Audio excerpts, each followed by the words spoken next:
Hi, class. Welcome to CRS 1301.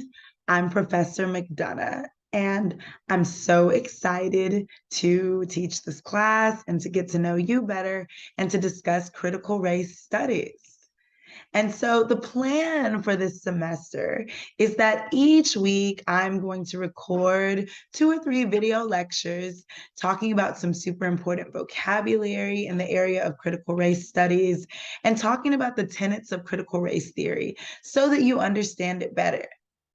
And toward that endeavor, I think it's super important that I take the time before I dive into the sort of meat of this class to really talk about the overarching question that it seems that you all want answered. When I looked at your discussion posts and I responded to most of them, I saw that there was one sort of pertinent question that each of you had. Although you come from different backgrounds, different walks of life, different family dynamics, different educational situations, all of you seem to have one crucial question or inquiry or thought. And that seemed to center around you not knowing exactly what critical race theory was. Sure, you'd heard about it. Sure, you may have even read about it in the news. You've seen it talked about. You've seen it debated. You've seen it vilified. You've seen it politicized. But at the end of the day, you really still don't quite know what it is. And that's okay because you're not alone. And so this class aims to teach you that and give you the tools to talk about critical race theory with others. And essentially, critical race theory is a framework. It's a lens through which you can view the world and view the systems and structures under which we all operate. So I think it's important to discuss that in a little bit more detail and to give you sort of an overview of what critical race theory is. And then that way, as we're talking about each important tenet, each important idea, you will always have this backdrop to go back to. So let's do a little overview on what critical race theory is. And we won't get through it all today. But the important part is that I get you thinking and that I answer the crux of the question that you all were asking in the discussion posts. So let's try to understand critical race theory as a broader concept before we get into some of the specifics of it. So what we'll do, and we won't again do it all in this lecture, but we'll talk about the history of critical race theory. We'll talk about some central concepts of critical race theory. So the history, how it was founded, some concepts, things that even though scholars may not all agree on what's the most important thing to talk about in critical race theory, what are those central concepts that all scholars agree on and think are important? And then applications of critical race theory. When we look out into society, when we examine the structures and systems that are there, can we take a critical race approach? Can we view it through a critical race lens so that we can then see how these systems and structures and how race and racism is perhaps embedded within them and how it was perhaps founded with these ideas of race and racism in mind, and how we can then understand better how to combat these issues in society. And then frequent misunderstandings of critical race theory.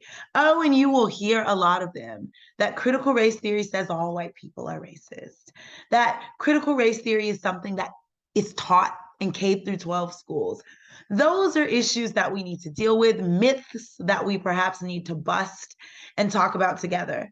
And then, of course, you know this isn't live lecture, but feel free to hit me up in my office hours, by email, on Blackboard. I'm happy to chat with you, even set up a one-on-one meeting so that you can have any questions that you have answered.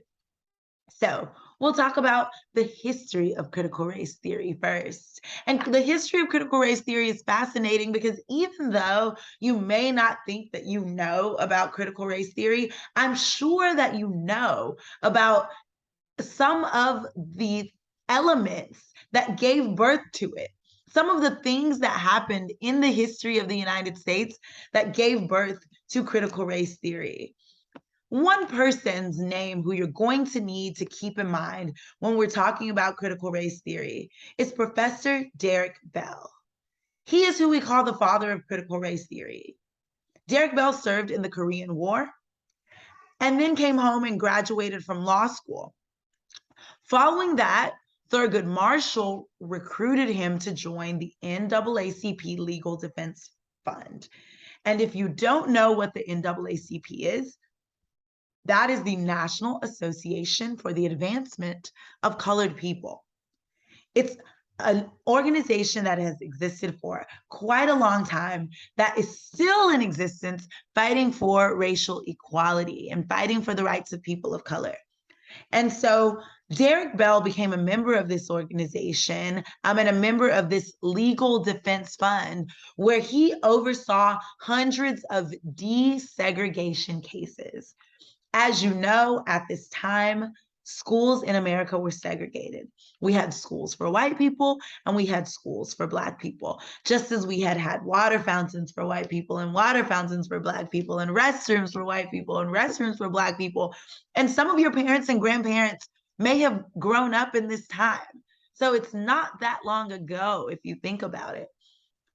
But people noticed that Black schools and white schools were not equal, that the level of funding, the quality of education, the quality of the textbooks, just all of these things between these two schools were not the same. And so they wanted to remedy that. The NAACP in particular wanted to remedy that. And they thought, and understandably so, that the remedy was desegregation. If we can just get Black students and white students together, achieve sort of the dream of Martin Luther King, if you will, if we can just get them together, then everything will be okay, right? Because Black students will have access to the same education that white students have because they can go to the same schools that white students can go to. So they took it upon themselves, this mission to desegregate schools. And in 1971, Derek Bell becomes the first African American to become a tenured professor at Harvard. He is a long-term professor at Harvard Law School, which is huge. And so he establishes this course in civil rights law, pioneers it just as he pioneers critical race theory. And then he wrote Race, Racism, and the Law, which is still a textbook that's used in law schools all over the country today. And so you can see that. And in this slide, you can also see other texts that were written by Derek Bell that really are still very heavily read and very heavily studied today. And so, again, Brown versus Board of Education is that pioneer case that we're going to talk about, that sort of the exemplar case on school desegregation.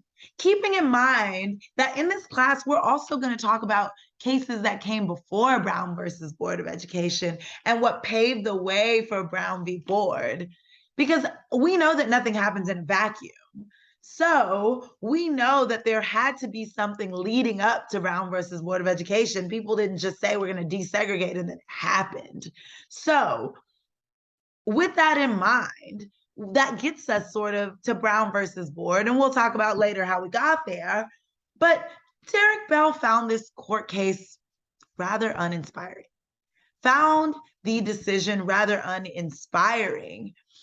And the reason for that was, even though Black people were now allowed to attend schools that were historically made for white people, that didn't stop discrimination.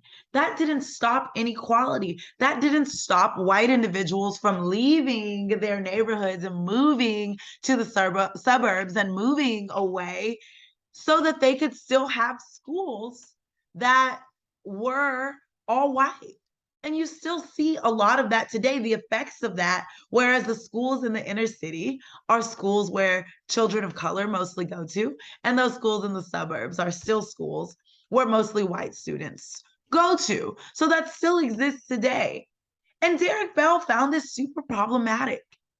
And it caused him to critically examine the legal precedent and the NAACP's role in Brown versus Board of Education.